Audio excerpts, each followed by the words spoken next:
Olá, seja bem-vindo ao CV Medcast, um podcast em que a gente discute sobre direito médico, sobre ética médica, sobre bioética, dilemas e problemas dessas áreas. E hoje a gente tem aqui um convidado muito especial, alguém que vai certamente nos trazer muito conhecimento, casos interessantíssimos. Ele é um médico anestesiologista. Ele é conselheiro do CREMEB, que é o Conselho Regional do Estado da Bahia, Conselho Regional de Medicina do Estado da Bahia, e foi também conselheiro do Conselho Federal de Medicina e presidente da Sociedade de Anestesiologia do Estado da Bahia. Eu estou aqui com o queridíssimo José Abelardo Garcia de Menezes. Tudo bom, meu querido? Tudo bem, muito satisfeito de estar aqui participando do CVMed. É uma honra para mim, é uma satisfação, porque eu gosto de conversar, Hum, gosto de contar casos, ou como se diz lá em Itabuna, contar causos, sim. e conversar sobre ética médica, sobre medicina, sobre direito médico, tudo que preenche a minha vida profissional, porque eu já estou digamos assim, no ocaso da vida profissional e tenho que ocupar com outras atividades, né, para que as doenças retardem um pouco Olha, mais. até parece. Olha, sabe o que que eu estou me lembrando, que eu acho que a gente pode começar falando sobre da importância dos eventos, e você é um precursor dos eventos em que a gente discute bioética no estado da Bahia, através do CREMEB, né, do Conselho Regional de Medicina do estado da Bahia. E você foi muito importante nas discussões assim limítrofes, em situações muito importantes no país, como na época do debate sobre a gestação, né, de fetos anencéfalos. Então, assim, eu me lembro que você sempre teve esse ímpeto de trazer para os médicos essas discussões que ultrapassavam os limites da medicina, porque eram discussões filosóficas, jurídicas. Então, assim, como é que você pensou isso? Porque também, eu acho que os seminários de responsabilidade médica também foram precursores, né? Como é que aconteceu isso? Bem, a partir de 2001, com a eleição de Gessé Brandão para a presidência do CREMEB, nós passamos a ter uma outra visão, né, sobre o mundo, né, Hum, sobre a existência da medicina, sobre o trabalho médico, né, as vicissitudes que o médico vive no dia a dia. E percebemos que, algo precisava ser feito para aproximar medicina e direito. Então o presidente à época, eh, me designou, que na época eu era o corregedor, para criar um evento, fazer essa interface entre medicina e direito. E aí eu passei a estudar, a ler e encontrei um nome, né, Seminário sobre Responsabilidade Médica, aonde, eh, colocamos lado a lado medicina e direito, médicos e operadores do direito, não só advogados, uhum. promotores, juízes e até um ministro do STJ. O primeiro evento nosso, nós trouxemos um ministro do STJ, que é a instância máxima onde tramitam os dilemas éticos, e até os embates entre médicos e pacientes. E foi um evento surpreendentemente muito bem aceito. Para você ter uma ideia, ele estava programado para ser feito no antigo auditório do CREMEB, que tinha 178 lugares. Sim. 2 dias antes nós tivemos que mudar para o antigo Salvador Praia Hotel. Bom, é bom dizer o ano, né, para facilitar para as pessoas. Sim. Foi 2005, Hum. né, e transferimos o evento da sede do CREMEB, antiga ali de Ondina, para o Salvador Praia Hotel, com um auditório de 250 lugares. E os locais, todas as poltronas foram eh, foram ocupadas por pessoas e algumas pessoas ficaram em pé. E ali foi um momento mágico, fantástico, e a discussão de altíssimo nível, né? E isso estimulou a nós continuarmos. E fomos replicando a cada ano, né, o seminário e fazendo em locais maiores, entendeu? Fizemos no Hotel Pestana, um auditório muito maior, no antigo Otto, tudo antigo, né? Eh, num auditório para 1.200 pessoas. Então, um evento que serviu de modelo para o Conselho Federal de Medicina alguns anos depois, sair com o seu Congresso Brasileiro de Direito Médico do CFM. E o próprio presidente do CFM à época, Roberto Dávila, não cansava de dizer: isso aqui é um exemplo do que nós aprendemos com o CREMEB. Olha, eu advogo em outros conselhos também, né, estaduais, né, conselhos regionais de medicina em outros estados. E eu sempre digo, que eu tenho uma admiração muito grande pelo CREMEB. E não é só porque eu sou baiana, não é só porque é o lugar em que eu mais advogo, mas é sobretudo pela coragem, né, que a gente percebe em fazer mudanças e em enfrentar temáticas que até então são indiscutíveis ou eram indiscutíveis, porque traz um desconforto. A bioética ela participa muito disso, desse desconforto necessário. Então, por exemplo, independentemente do ponto de vista a respeito do abortamento, as discussões eram feitas e foi feito um debate, inclusive, no Conselho sobre o abortamento. Eu acho até que o Conselho Federal de Medicina se manifestou, não foi? Sim, sim. Favorável à descriminalização do abortamento até a 12ª semana, né? E foi feito um debate entre os conselheiros aqui. O debate sobre também a anencefalia, independentemente disso, foi feito também aqui. Então, sempre foi estimulado essa possibilidade de prós e contras, né? De se saber os pontos de vista, independente do que os conselheiros naquele momento pensavam. Eu acho que isso é extremamente elogioso, não entende isso também? Sim, sim. Eu só esqueci de descrever na resposta anterior, o motivo exato por que Hã. nós pensamos em colocar medicina e direito lado a lado. Porque, primeiro, nós percebíamos que muitos advogados iam ao CREMEB sem ter nenhum conhecimento da praxis médica, né, do dia a dia do médico, e se baseava apenas em literatura. Até eu aprendi isso com o professor Genival Veloso de França, meu amigo, nonagenário, que eu tenho uma grande satisfação de dizer que é meu amigo. E tenho livros que ele me dedicou, etc. Então, é uma pessoa que eu tenho como um norte. Eu comecei a ler Genival em 1977, quando ele lançou seu primeiro livro sobre direito médico. Mas voltando, Genival dizia, não diz, né? Sempre que é preciso que os julgadores conheçam o dia a dia do médico e as circunstâncias onde aconteceu o fato, Hum. né? Porque o mesmo fato pode ocorrer no hospital de ponta, onde tem tecnologia, equipes médicas de várias especialidades, os profissionais da área de saúde muito bem preparados, como pode ser no hospital, né, do interior, em que o médico está sozinho, não tem apoio laboratório, não tem raio-x, não tem um especialista para lhe ajudar. Então, pensando nisso e pensando também em mostrar aos médicos como era o funcionamento dos aparelhos julgadores, tanto na parte ético-profissional quanto no judiciário. Mas, para a sua segunda pergunta, eu quero dizer o seguinte: você estabelecer a divergência lado a lado, discutindo, é uma coisa fantástica, né? Você entra numa discussão com um pensamento e sai para refletir. Nem sempre você sai decidido, não, realmente. Mas você sai para refletir. Vai ler, vai estudar, vai refletir consigo mesmo e muitas vezes você entende que o posicionamento teoricamente contrário ao seu Uhum. está mais correto. Eu É. posso até lhe dizer assim, eu já tive a oportunidade de ser relator num processo e durante a sessão de julgamento, antes de proferir o meu voto, eu mudei o meu voto, porque eu fiquei Sim. convencido de que o meu pensamento inicial estava equivocado. Uhum. Isso é a beleza, da vida, né, você refletir, você poder modificar seu pensamento sem mudar suas entranhas, sem mudar a sua forma de ver a vida, mas o pensamento voltado para aquele caso específico. É. Mas você nunca sentiu uma certa resistência, não? Quando pretendia colocar alguns debates? Não, no período que eu estive, em cargo diretivo do CREMEB, Hum. que foi, de 2001 a 2016, não.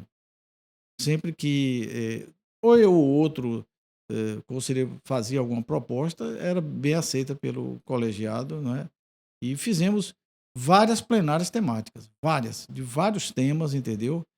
E trazendo vários atores, né, às vezes trazendo os gestores para discutir Me lembro bem de um caso que ocorreu na gestão da conselheira Tereza Maltês, discutindo as maternidades, Uhum. né. O problema das maternidades em Salvador e na região metropolitana, né. Foi um debate muito rico, né, com a presença do secretário de saúde do estado, e representante da Secretaria Municipal de Saúde, enfim, objetivamente, no meu período como membro da diretoria ou de algum cargo do CREMEB, que foi 2001 a 2016, não senti resistência. E falando inclusive a respeito desses debates, né, acho que são dúvidas que as pessoas que advogam na área têm. Como é que vocês dialogam internamente sobre temas que são perguntados? Por exemplo, os pareceres consulta. Porque o que se pensa é que ali tem uma produção, assim como a relatoria num processo, efetivamente, e aquilo é apresentado para um colegiado, que são os conselheiros todos, que vão votar, né? Vão pensar e vão discutir sobre aquele assunto. É assim que acontece? Como é exatamente? Eu tenho como, ao perceber o ponto de vista, né, eu, se fosse conselheira, ponto de vista de outro conselheiro, colocar a minha visão de maneira divergente, e aquilo ser discutido, como é que Ah, acontece? é uma discussão rica Ah, deve e ser. muito produtiva. No mais das vezes, o parecer sofre modificações durante a discussão. O conselheiro relator aceita ou não, se não aceitar, vai para o voto, o presidente coloca em votação a proposta de um substitutivo, entre aspas, né? Que nós não chamamos assim, mas no nosso ordenamento seria esse termo, né? Substitutivo e tal. E é colocado ou o relator acata, acolhe, ou vai para a votação. É possível também pedir vistas para estudar a matéria com mais proficiência e trazer um novo pensamento, ou não. Às vezes se pede vistas e volta com o parecer concordando com o anterior. O interessante é que, ao pedir vista, você tem um prazo exímio de 30 dias para devolver, para apreciação e trazer a sua visão, ou concordar. Mesmo concordando, o conselheiro passa a concordar com mais conteúdo, com mais substrato daquele tema. Então acontece muita produção de Sim, conhecimento, sim, né? E sim. temas, assim, terminam sendo estudados por vocês também, como, por exemplo, autonomia do paciente, consentimento informado, validade de documentação, porque existem resoluções do Conselho Federal de Medicina sobre como deve ser aquele determinado documento médico, né? O que caracteriza um prontuário, o que caracteriza um termo de consentimento e tal. Mas saber produzir, fazer o ato nesse sentido e como respeitar, não é só uma questão documental, é uma questão de respeito ao paciente, a bioética, a ética médica se amplia. Isso vocês também debatem? Sim, grandemente. As plenárias são muito ricas. Um tema que ah, vem com muita frequência, eu, por exemplo, acabei de fazer um parecer sobre um tema do qual eu não tenho o dia a dia, embora eu já tenha anestesiado em clínicas de reprodução assistida, mas a questão é que a resolução do Conselho Federal de Medicina é o único documento no Brasil que estabelece o marco da reprodução medicamente assistida. Então, a resolução do CFM determina em determinadas situações que as pessoas interessadas na reprodução assistida recorram ao conselho.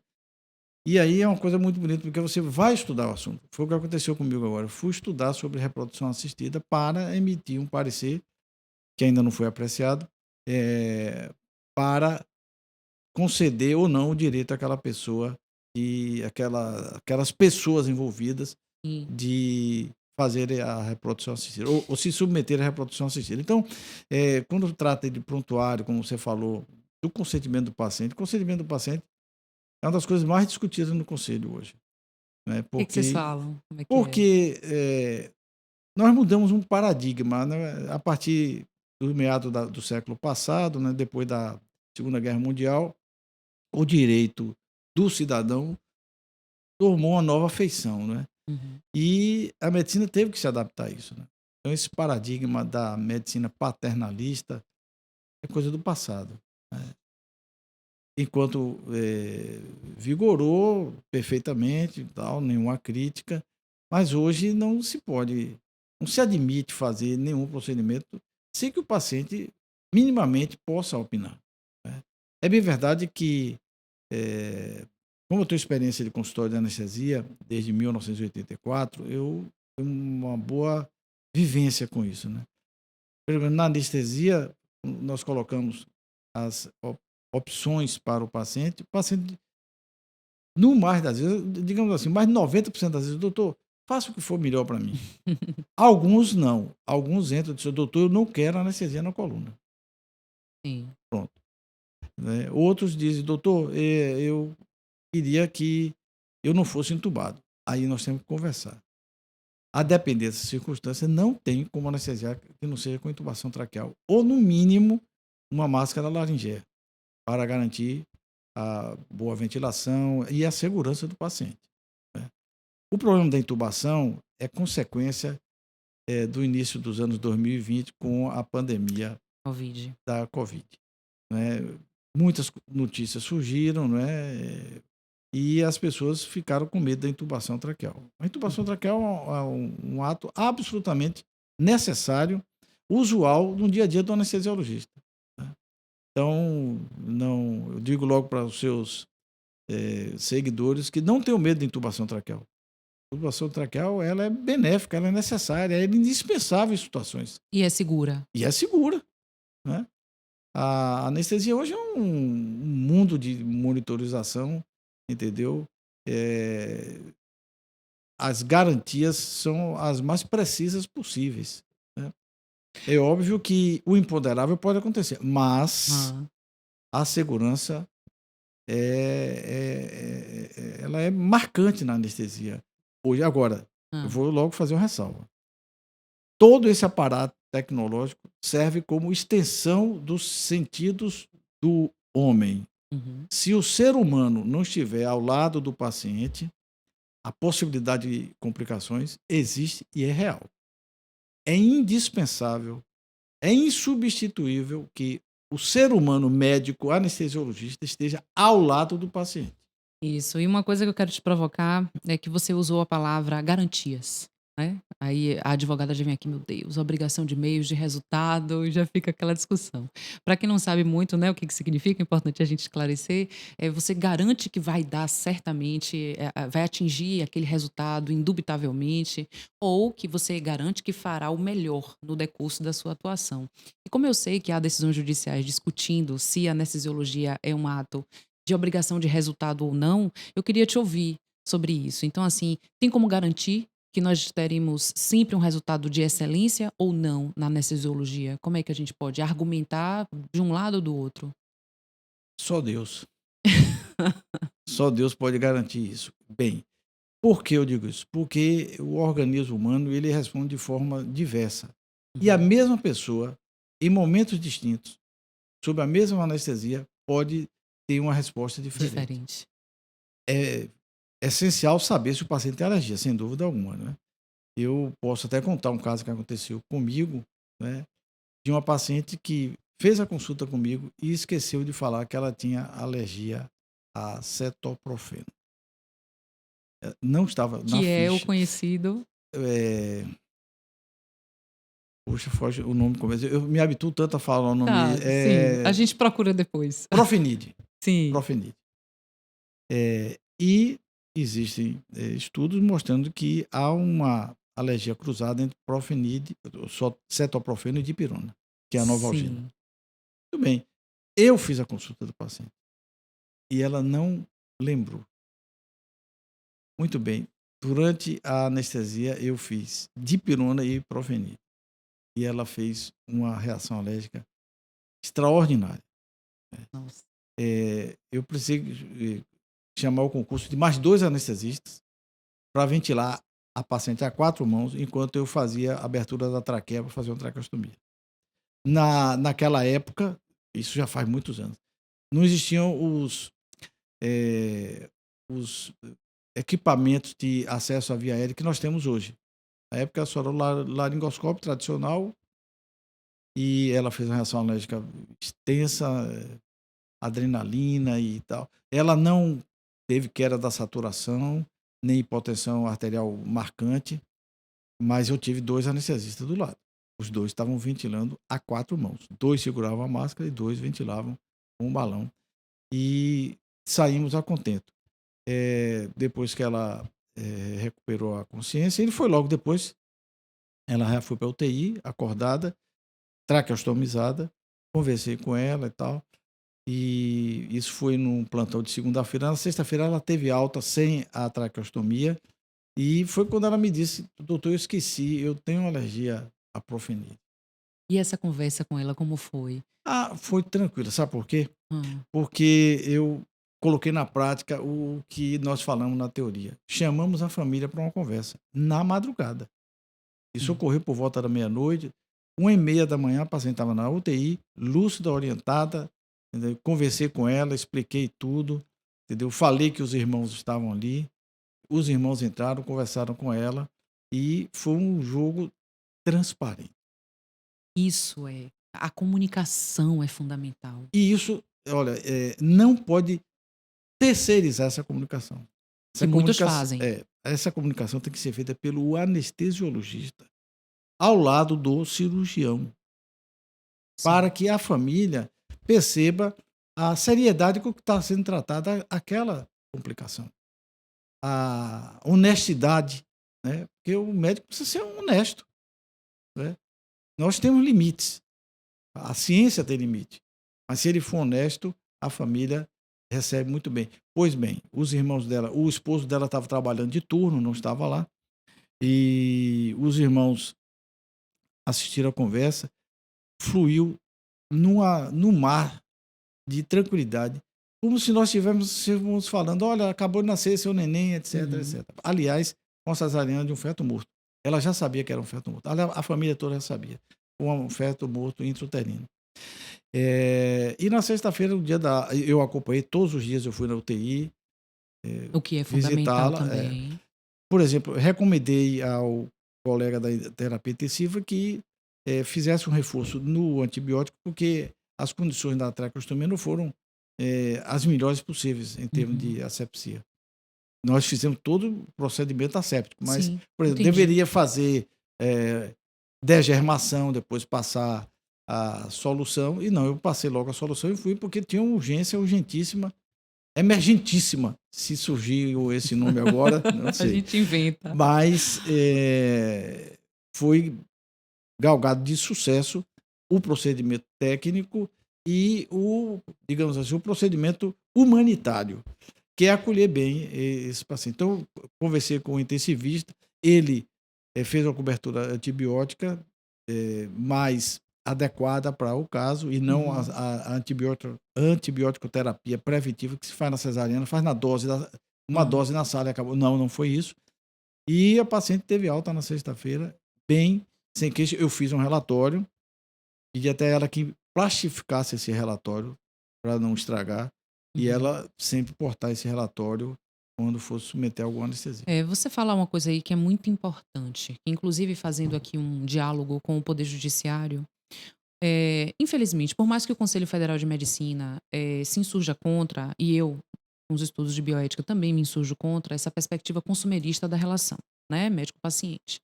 Mas quando a gente analisa dentro do espectro jurídico que está alocado dentro do direito do consumidor, uma das coisas que o mundo jurídico mais foca é o cumprimento do dever de informar, né. Você traz 2 coisas nesse caso aí que são fundamentais. Primeiro, de que você fez um diálogo que antecedeu ao procedimento de maneira aprofundada, a paciente eventualmente esqueceu de falar um dado fundamental, né. E todo esse diálogo no depois também, esse diálogo comunicacional profundo. Que uma coisa é você dialogar superficialmente, outra coisa é você trazer informações claras, honestas e com detalhes que vão favorecer o exercício da autonomia do paciente. Então, uma coisa que eu queria te perguntar e o que você pensa sobre.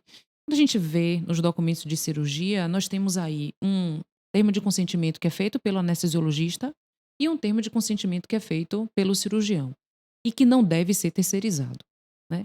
Por que 2? Porque existem circunstâncias de um procedimento e do outro. É, Sim. o que o paciente vai consentir para o cirurgião é uma série de, pressupostos da cirurgia em si. E da anestesia também existem pressupostos específicos da anestesia que precisam ser colhidos. Se fizer um documento único, né, para o paciente tomar conhecimento, vai ficar muito longo, confuso e um detalhe importante: quem aplica o consentimento é que deve responder as perguntas do paciente. Então, o anestesiologista, de modo geral, ele não tem condições de tirar as dúvidas do paciente sobre o procedimento cirúrgico e Uhum, vice-versa, uhum. né? O paciente pode perguntar, por exemplo, doutor, e quanto tempo eu posso voltar ao meu trabalho, né? Eh, Regra geral, podemos até responder, mas em determinadas situações só o próprio cirurgião pode dizer: olha, na minha experiência, em 7 dias você pode voltar ao trabalho. Na minha experiência, em 3 dias você pode voltar ao trabalho. É. Certa feita um médico me disse assim: "Não, eu aplico adequadamente o termo de consentimento", TCLE, né.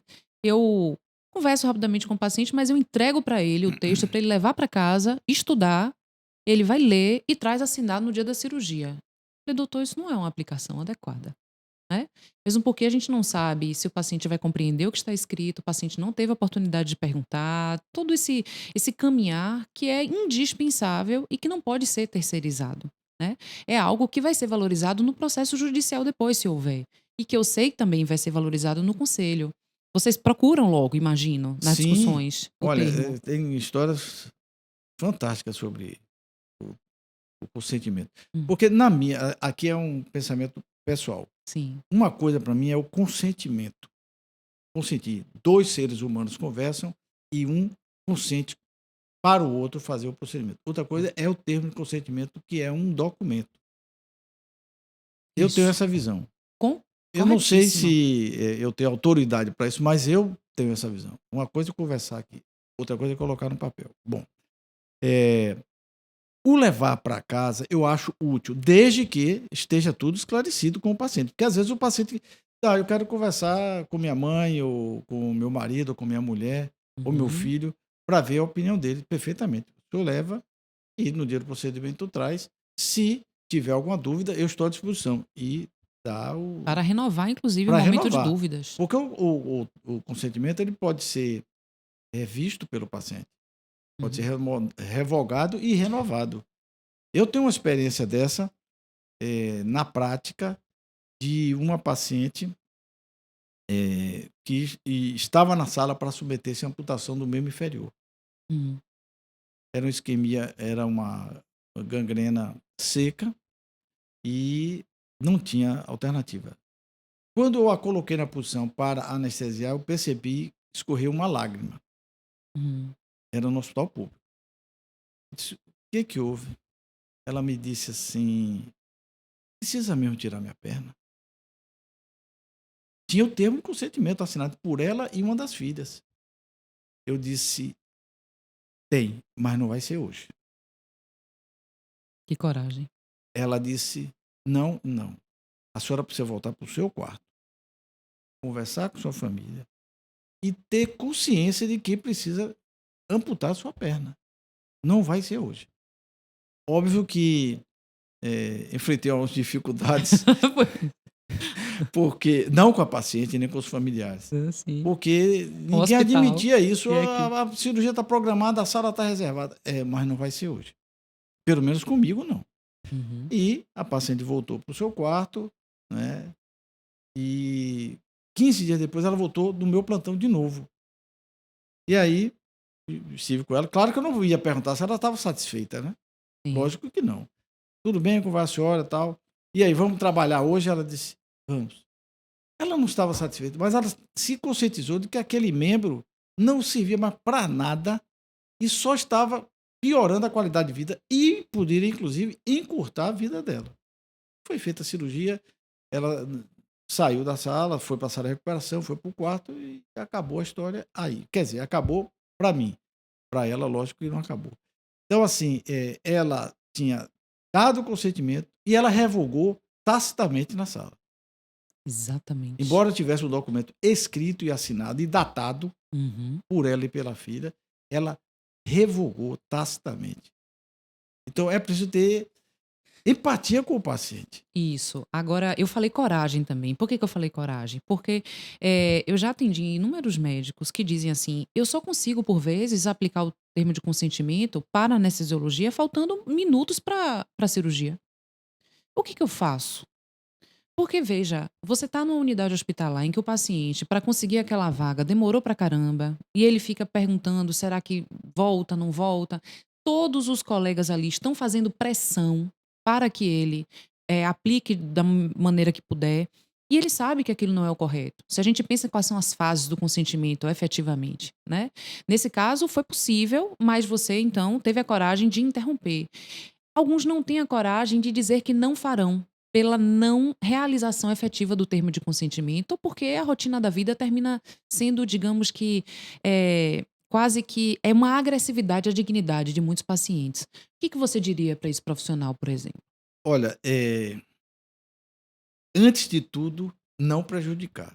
Uhum, Aí você pode dizer: "Mas não prejudicar como?" Prejudicar o íntimo do paciente, né, o subconsciente do paciente, o seu sentimento. Nós precisamos ter empatia e compaixão com os nossos pacientes. uhum. Nós não podemos ser máquinas de fazer procedimentos.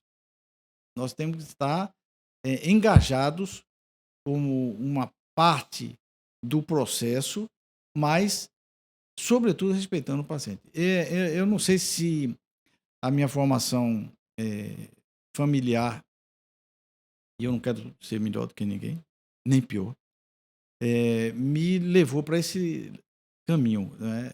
Eu não estou preocupado, como médico, em agradar as pessoas. Estou preocupado em atender o paciente. É uma verdade dura, mas é real, Isso é né. ótimo. Eh, o paciente acima de tudo, né. Eu tenho 47 anos de exercício profissional, Uhum, né, e sempre convivi bem com meus pacientes, sempre, né. Quando eu decidi fazer um consultório de anestesia em 1984 em Itabuna, foi com essa perspectiva, porque eu lia e via que os grandes problemas da anestesia estavam na comunicação. E eu li um artigo, eh, publicado, no Reino Unido, já sinalizando para o consultório de anestesia. E mas tive uma olha experiência extraordinária. mas olha, eu já estou, assim, escutando um médico recém-formado ou recém, recebido o seu RQE de anestesia, dizendo assim: "Ah, ele diz isso porque ele já pode ter esse tipo de posicionamento". Eu queria saber ele como jovem, enquanto jovem, recém-formado, né, acabou de receber ali o CRM, fez a residência em anestesiologia, eu quero ver ele ter esse tipo de posicionamento. Mas eu tive, inclusive, na residência. Foi? Foi. Olha, então já Entendeu? Então, logo depois que eu saí da residência, eu vivenciei algumas experiências, interessantes e que me colocaram, num dilema. hum, Eh, vou narrar uma. A mãe de um colega em Itabuna iria submeter-se a um procedimento. hum, Eh, eu era o mais jovem mas o mais jovem não, bem mais jovem da equipe. Eu tinha, assim, em torno de 28, 29 anos. O colega se aproximava mais de mim de idade, tinha 40. E já sim. eram médicos com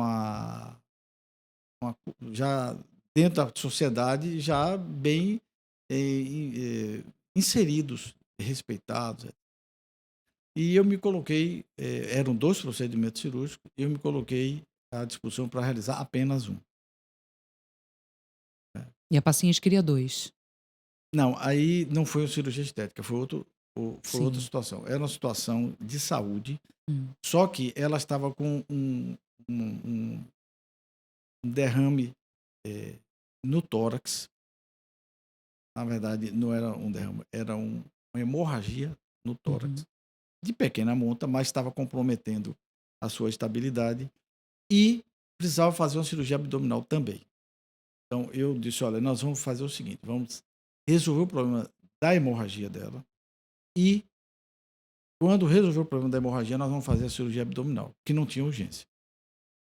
Olha, foi uma contrariedade na equipe, mas o filho dela, que era médico, eu acompanho a orientação de Abelardo, do Uhum. anestesiologista. Uhum. Muito bem, assim foi feito. Fiz a anestesia nesse dia. Foi necessário abrir o tórax, resolver o problema do sangramento. Era uma artéria que estava sangrando. E 3 dias depois, ela voltou para a sala, já cilindro de tórax e tal, e foi submetida à cirurgia abdominal. Hum. No final do ano, esse médico foi na minha casa, na casa da minha mãe, eu ainda morava com a minha mãe, levar um presente. Mas ele escreveu um texto tão bonito, entendeu? Minha mãe só está viva hoje por sua causa. É um exagero, sem Sim, dúvida alguma, mas mostrava a gratidão desse médico.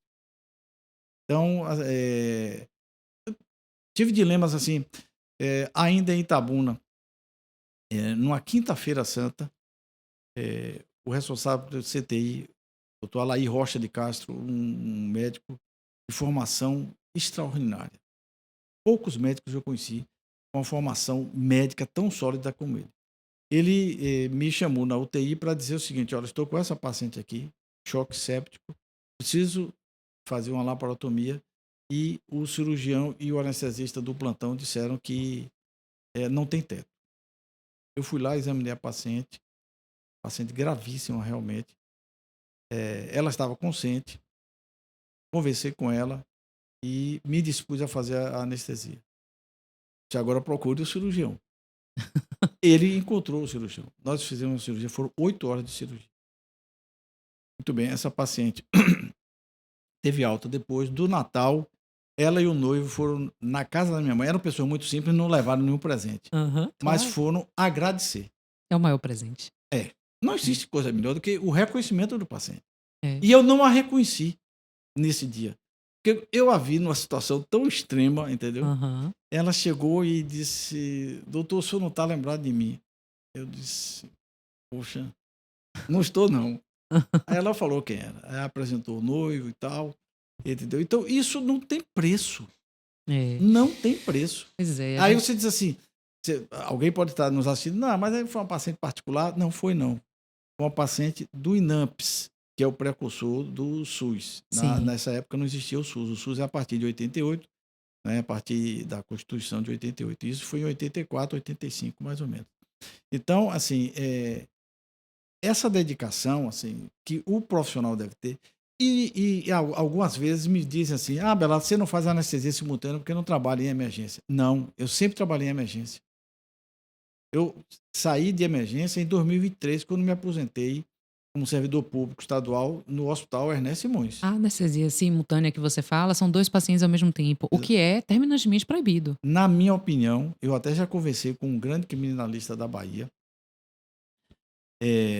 Gamil Feppel, sobre isso. Uhum. Ele entende também que é um crime você tirar as reservas do paciente, as suas Sim, defesas e sim. não assisti-lo. Uhum. É abandono de incapaz.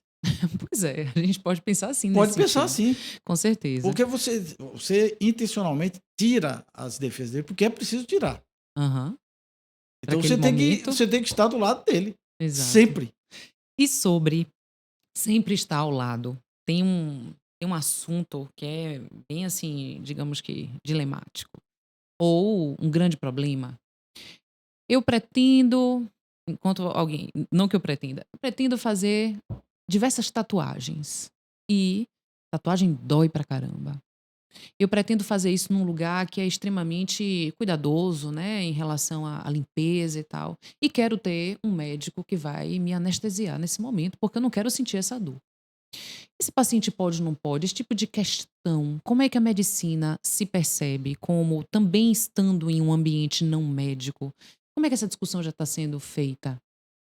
Bem, o Conselho Federal de Medicina tem uma resolução sobre isso. Mas antes do Conselho Federal de Medicina publicar essa resolução, eu escrevi um artigo sobre. Sim, sim. Quais são as questões que eu vejo aí? Primeiro, o anestesiologista é um profissional com independência, autonomia para servir a um procedimento. Ou seja, o anestesista faz anestesia para alguém fazer um procedimento.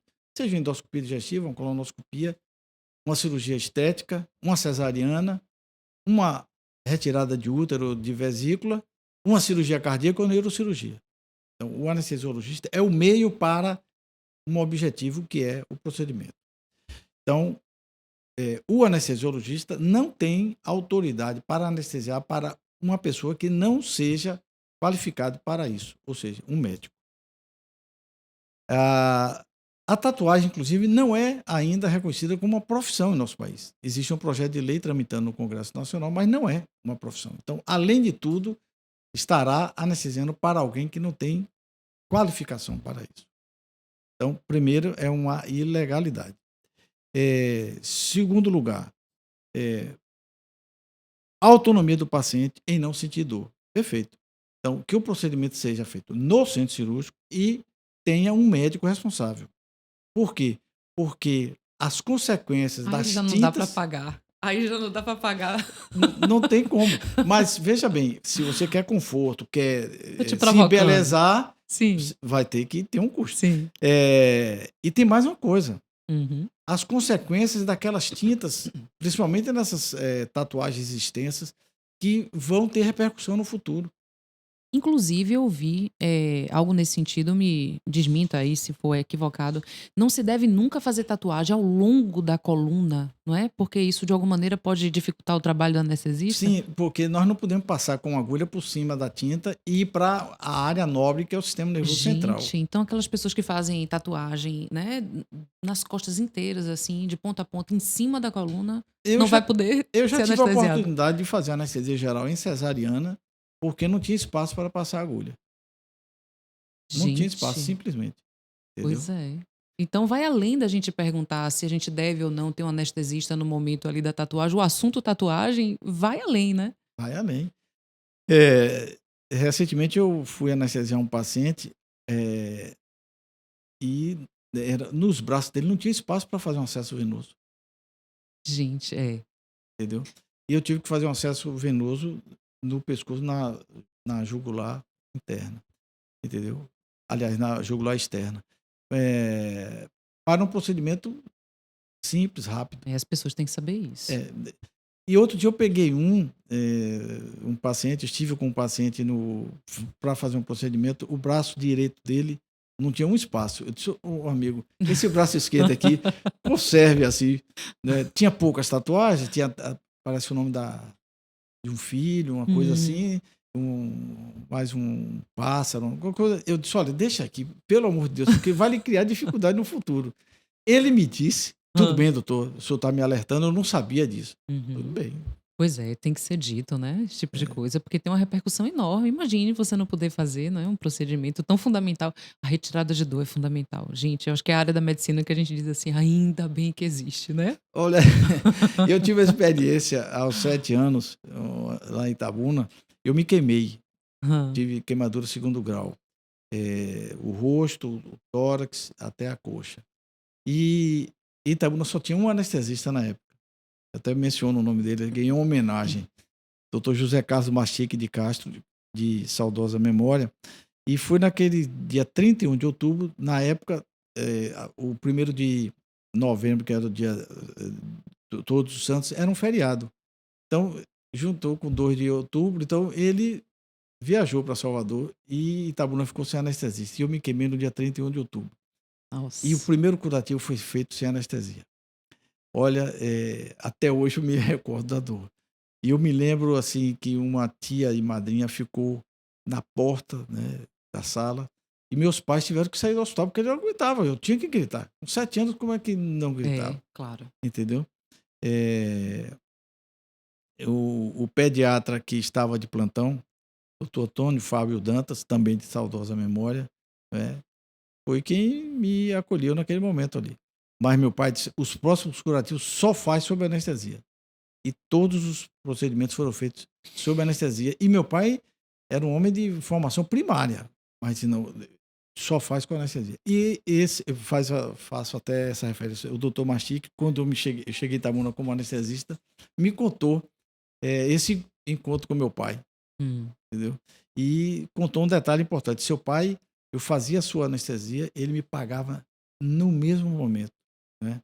Enquanto na mesma época, um grande cacauicultor aqui resistia para me pagar para fazer a anestesia do filho.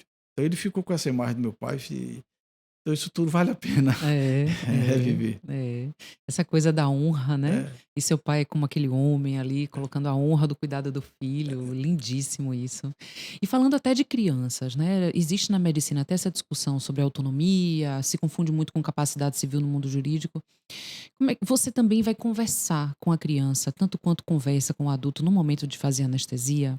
Porque é um momento assustador o que antecede, né, aquela cirurgia para uma criança. Os pais já não estão no centro cirúrgico, né. Como é que você vê esse seu cuidado?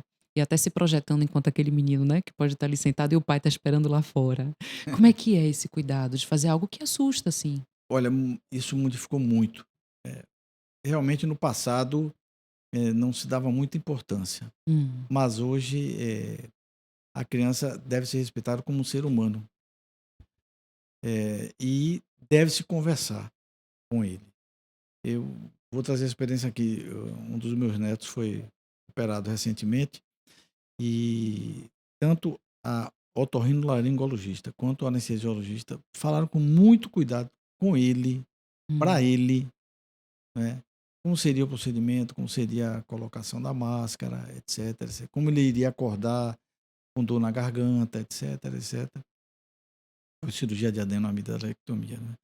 E e tudo transcorreu com tanta paz, tanta tranquilidade, entendeu. E é lógico que quando, na fase da indução da anestesia inalatória, que se faz habitualmente em criança, tem um momento de agitação que é da própria resposta ao agente anestésico. E a criança se debate um pouco, segura, com 2 ou 3 inspirações, ele dorme. uhum, Então isso ocorreu, mas foi tudo conversado com ele e tal, entendeu. E ele aceitou bem, agitou um pouco no momento que se espera que agite mesmo, uhum. e imediatamente ele dormiu e pós-operatório tranquilo. É, Agora, assim, respeitar o paciente como um ser, um indivíduo, deve ser respeitado e ser conversado com ele. Se precisar dizer que vai furar para colocar um soro, precisa ser dito. uhum, Pô, a criança precisa. quando vai tomar vacina, o que é que se faz? Diz: "Olha, vai tomar uma picadinha, a mamãe coloca no colinho ali, etc Uhum, e tal. Eh, Vai tomar a gotinha, né, vai tomar uma injeção". Isso é da vida, não tem agora precisa explicar para a pessoa. Não pode assim, hoje tudo deve ser dito. Por exemplo, o paciente está internado, né, então a técnica de enfermagem vem com a medicação lá do copinho, diz: "Doutor, aqui é o antibiótico, hum, amoxicilina. Pronto, aqui é a dipirona". Isso tem vários significados. Um é respeito ao paciente. Outro, se tiver havido troca da medicação, o paciente fala: "Não, mas eu tenho alergia à dipirona".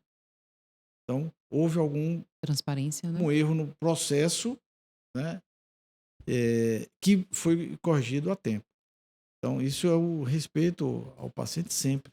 É, que é a diferença entre quando a gente fala sobre crianças, pessoas que não têm a capacidade civil plena em geral, é o assentimento, que é diferente do consentimento, Sim, né. sim. E a recomendação número 1 de 2016 do Conselho Federal de Medicina, que eu acho que foi o primeiro e único documento na história do conselho até hoje, que esmiuçou o que é um consentimento informado. Porque tem ali pontualmente no código, inclusive não há lei no país que obrigue que seja escrito, isso precisa ser dito, Sim. não só porque as pessoas precisam saber que a verbalização e a real passagem dessa informação de maneira esclarecida é muito mais importante do que o documento, né.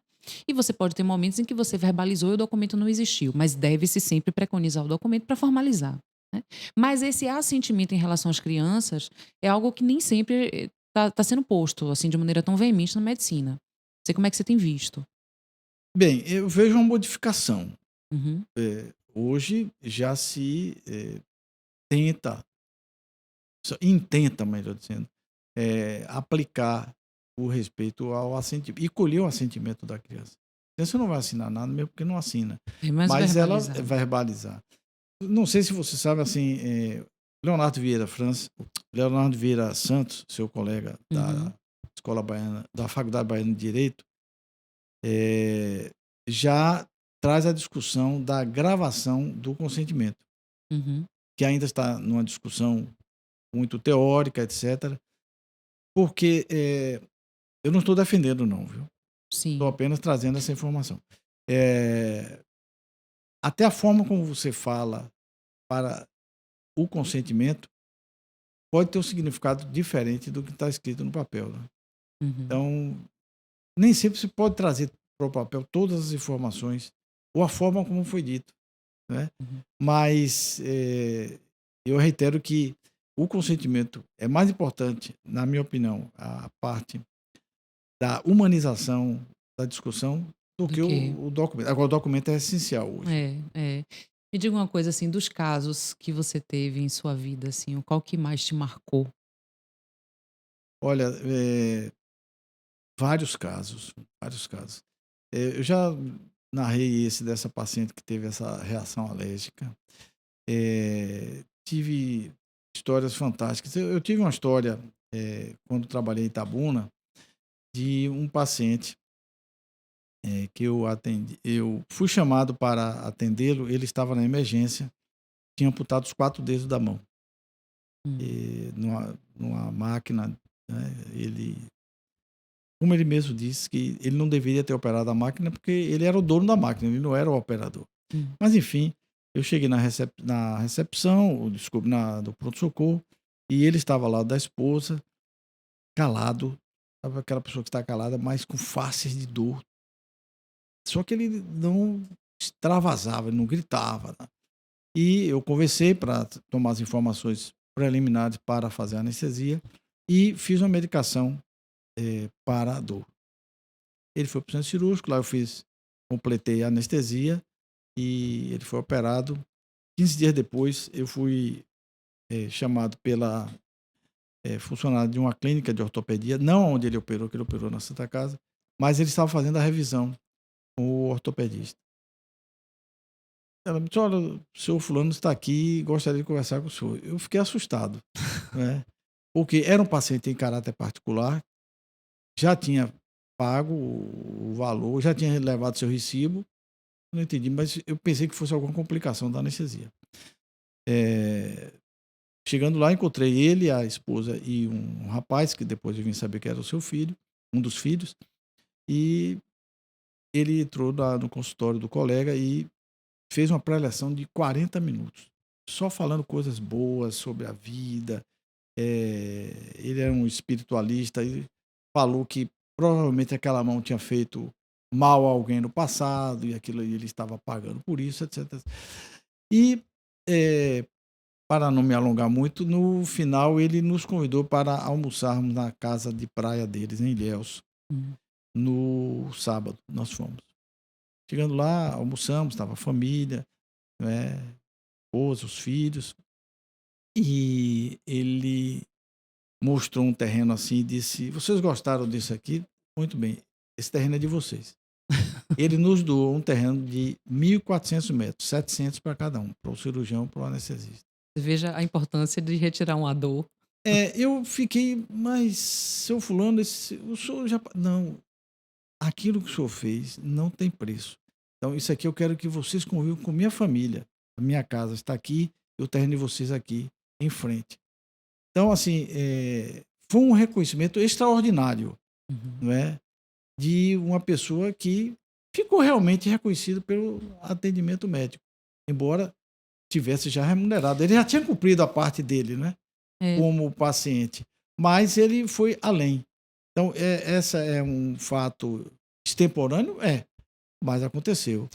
Então, assim, teve muitos casos, É. assim, O que eu de desculpe lhe interromper, o que eu achei mais interessante desse caso, não é nem assim o fato de ter, ganhado algo que pode ter um grande valor e tal, porque o grande valor que ele estava entendendo ali, era que ele queria continuar a sim, convivência. Quer dizer, esse enlace familiar, dizer assim: "A partir de agora, doutor, eu lhe sinto também como de minha família", isso para mim realmente foi muito importante, tanto né. que, isso ocorreu em 1986 e eu nunca me desfiz do terreno. Que eu Sim. entendi exatamente isso. Ele estava nos doando um terreno para conviver conosco. Já que eu vim embora para Salvador, eu não iria construir lá, mas Uhum. também não vendi o terreno. Por uma questão de honra e de de honra, respeito a de ele. respeito a ele. Sim. Na hora de vender, você não escolhe o comprador, Uhum. né. Então, daqui a pouco, era alguém de um comportamento que fugisse às suas regras, suas normas, então, o terreno está lá, entendeu. É. Eu te ouvi contar um caso, que aí eu vou te pedir, assim, que conte detalhes, que eu achei curiosíssimo, que foi um caso em relação a uma criança que nasceu, que eu acho que tinha com uma quantidade maior Sim. de dedos e tal, sobre a importância do consentimento e do diálogo, né. Assim, é uma grande lição. Eu queria que a gente já fosse encerrando e contando essas situações, assim. Esse caso, inclusive o Leonardo, seu colega, ter usado como exemplo. Isso ocorreu Sim. antes da Constituição de 88, né. Eu Hã. trabalhei, estava no de 84 a 88. Junho de 88 eu vim embora para Salvador. Nasceu uma criança numa cesariana, e o pediatra atendeu muito bem, e ele tinha um dedo supranumerário, aquele dedinho que fica pendurado aqui. E o Sim. pediatra, então, pegou um fio cirúrgico, deu um nó, que com esse nó para de irrigar e no dia seguinte cairia o dedo. Como cai o cordão umbilical? Então era algo bem Bem simples, sim. uma coisa assim que é desagradável. Uhum. Só que o pediatra não conversou com a mãe. E no dia seguinte o pai nos procurou. Hum. Disse: "Doutor, eh, vocês vão me criar um problema, porque esse é o meu 11º filho, todos têm um dedinho e esse vai chegar sem o dedinho. Lá na rua vão dizer que esse menino não é meu", entendeu. Fica no folclore, Identidade, sim. fica no folclore, mas é uma coisa que tem que ser pensada mesmo, né. Mas não é? Tem que ser É, conversado. Até algo que parece óbvio, que na obviedade, você pensa, poxa, eu tenho como resolver isso agora, ele não precisa fazer uma cirurgia depois. não vai Mas sentir dor e sim, nada, entendeu. que precisa ser Mas é conversado. preciso dialogar. É sim. Foi tomada uma decisão sem a colheita do consentimento pontual, nem da mãe, nem do pai. E o pai, a bem da verdade, ele chegou para conversar em tom sério, ele Hum, chegou sério, e começou a falar sério, mas depois ele mesmo, aqueceu, entendeu. E vão uhum, dizer que não é meu, e sorriu e foi embora, tal.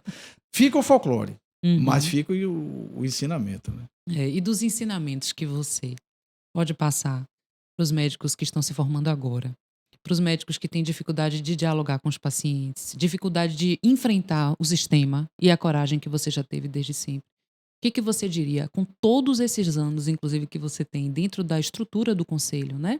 São quantos anos? Eu anotei aqui para não me esquecer. 27. 27 anos enquanto conselheiro do Conselho Regional de Medicina do Estado da Bahia e também foi conselheiro do CFM entre 1994 e 1999. Então são 32 anos vivendo isso, vendo processos, vendo consequências. O que que você diria? Olha, primeiro nós estamos diante de uma nova geração de médicos que nos preocupa muito.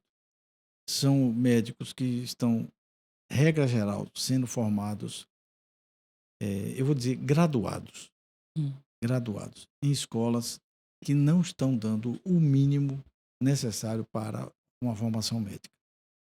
Porque a formação médica, não só médica, em saúde, é muito mais complexa do que em outras áreas, né. Então a pessoa que não vive, não convive com o ser humano doente, ele não adquire,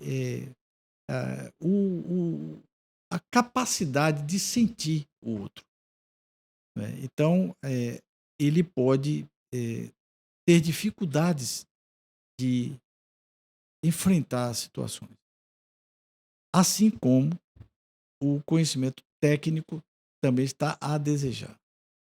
E os cursos são muito caros. O que é que decorre disso? Uma geração de médicos subinformados e endividados. Isso é um caldo de cultura para problemas uhum, de toda a ordem. Então, eu eu diria assim: "Olha, faça o máximo para estudar ao máximo sempre e procurar refletir em si mesmo a existência como médico". Professor Protásio Lemos da Luz, professor emérito da Universidade de São Paulo, tem um livro, "O que eu aprendi com os pacientes". E hum, ele começa com uma frase: só faz medicina quem gosta de gente. Então, uma mensagem: se você não gosta de gente, desista de ser médico. Está no primeiro ano, segundo ano, quinto ano, terminou a residência, mas não gosta de gente, desista de medicina, porque não vai dar certo. Você não vai se sentir feliz e vai fazer os outros infelizes, que não vai atender bem.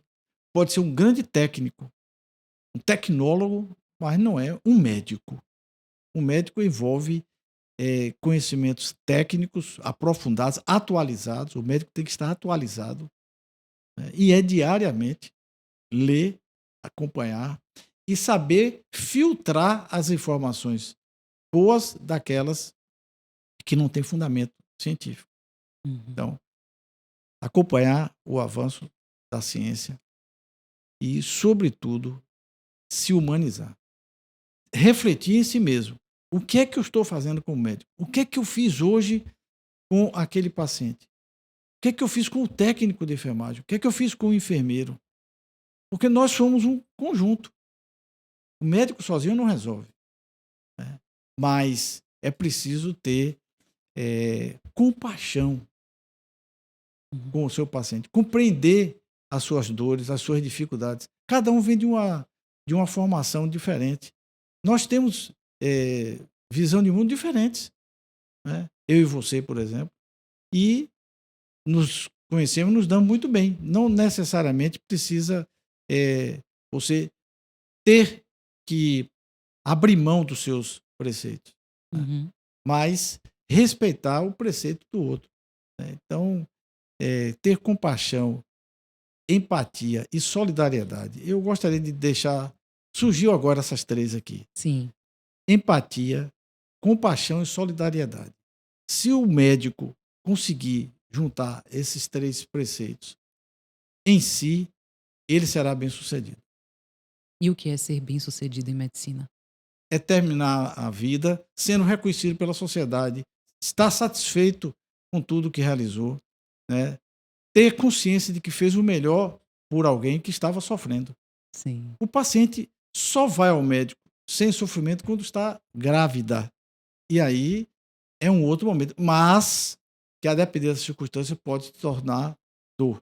Mas o habitual não é esse. O usual Uhum. é um momento de felicidade, etc, etc. Vai ser mãe. Mas, fora isso, o paciente só procura o médico em sofrimento. E nós precisamos entender o paciente, um ser humano, como um conjunto, Uhum. né?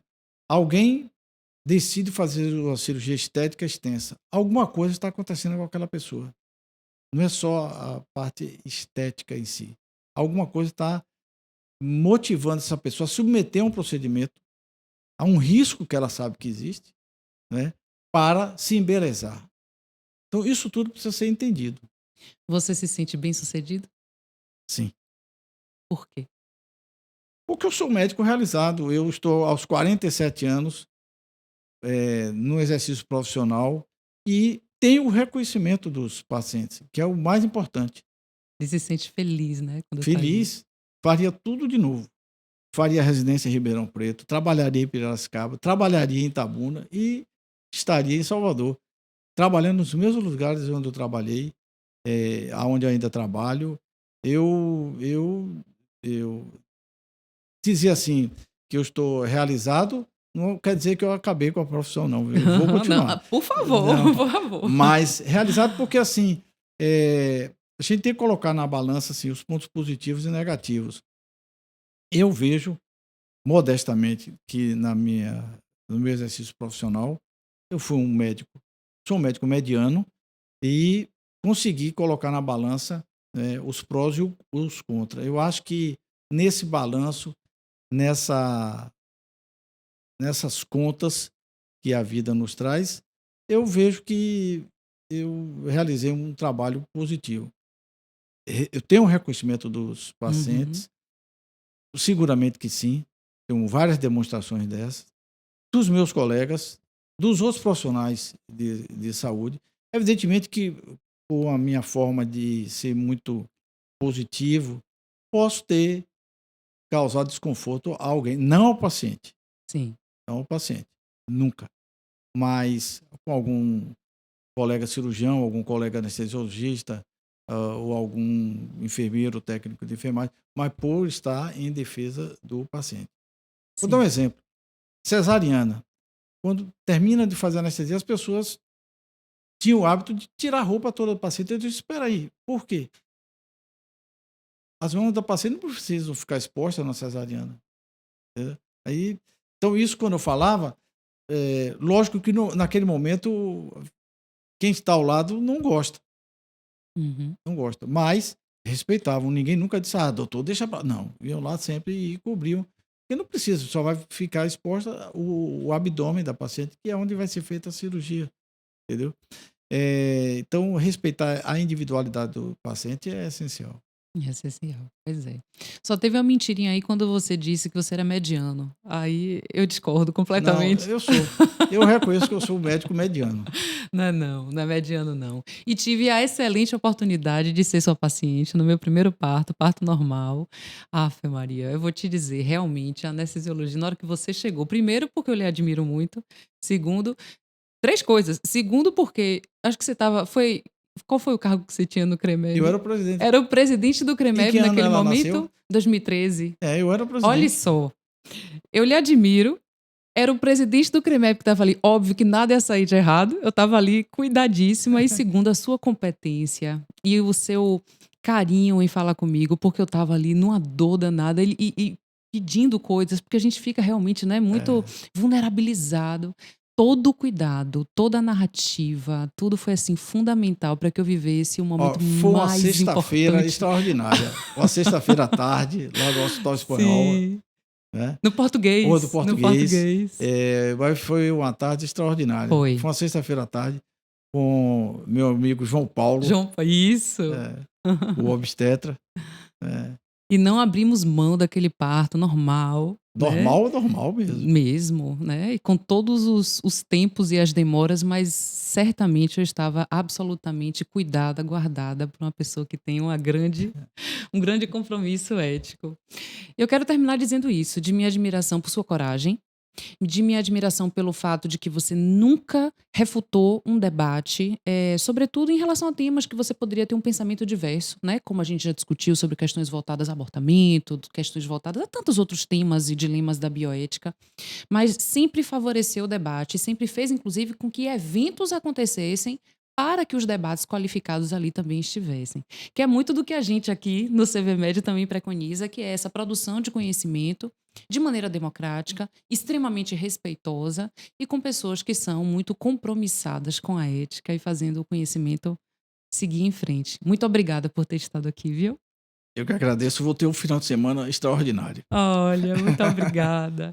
Pois é, e terminamos esse episódio do CV Medcast, que certamente trouxe pra gente aqui muitos temas pra gente seguir estudando. Acompanhe o CV Medcast tanto no Instagram, quanto no YouTube e no Spotify. E até o próximo episódio.